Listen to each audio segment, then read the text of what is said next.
This is Jamie McClary coming to you live from Fort Lauderdale Beach. Wonderful tides we're having. Today, we're going to talk about cellular respiration, which creates ATP. If you take a look at my board here, you'll see that we start off with 6 carbons.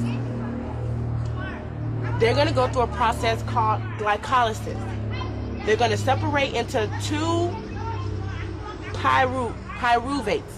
3 carbons, 1 pyruvate. 3 carbons, 1 pyruvate.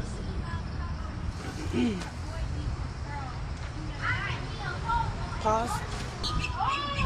The reason I chose 6 carbon is because 6 carbons make 1 glucose molecule, and glucose is a source of energy for us. So we have the 6 carbons separated in glycolysis.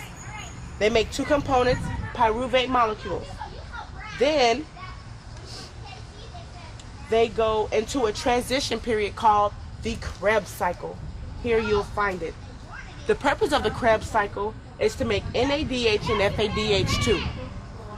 Now, the Krebs cycle takes the pyruvates and they go here, and then they transfer and make NADH and FADH2. NADH and FADH2 goes into the final phase. You will never see a glucose molecule in the final phase. The final phase is ultimately the mitochondria. Here, you'll see a high concentration of hydrogen on the outside of the mitochondria, and you will find ADP on the inside of the mitochondria. Therefore, according to the concentration gradient, we move from an area of high concentration, which is where the hydrogens are, to an area of low concentration, which is where we will find the ADP. Okay, so the hydrogens that are on the outside of the cell, they want to go in. And when they go in, they go to the waiting ADP. And then when the hydrogen gets with the ADP, they make ATP. Wow. And what is the importance of ATP, everybody? ATP is our energy. Without ATP, we die. So, the hydrogens move to the ADP and make ATP. Now, when we have the hydrogen going into the mitochondria, they move in very fast. And if they could, they would all go inside the mitochondria. If they went into the mitochondria and they were just all chilling in here, chilling,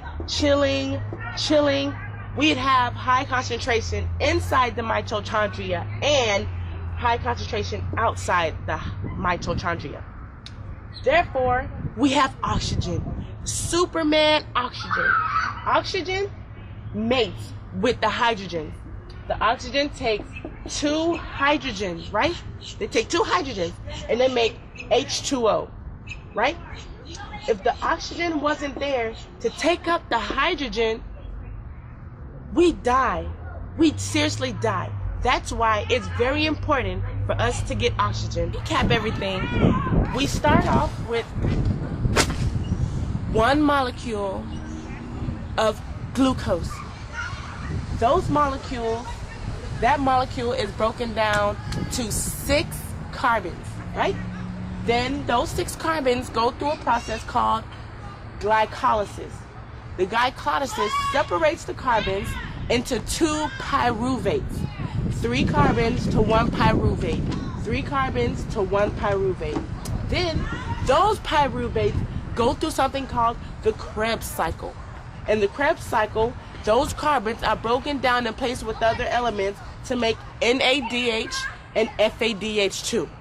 And both sides you'll see NADH and FADH2. The NADH and FADH2 goes into the final phase, which is the mitochondria. And we have ADP waiting in the mitochondria.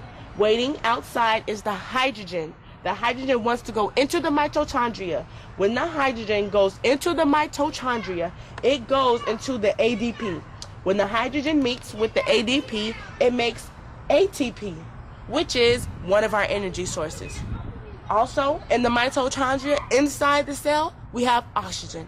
Oxygen intercepts the hydrogen like a linebacker. The oxygen takes the hydrogen and makes H2O.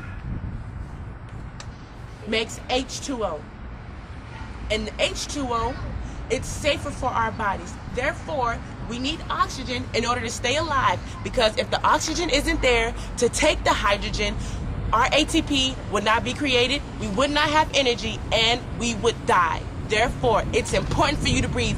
Don't you ever stop breathing. Therefore, that gives us ATP. Back to you, Professor Stouter.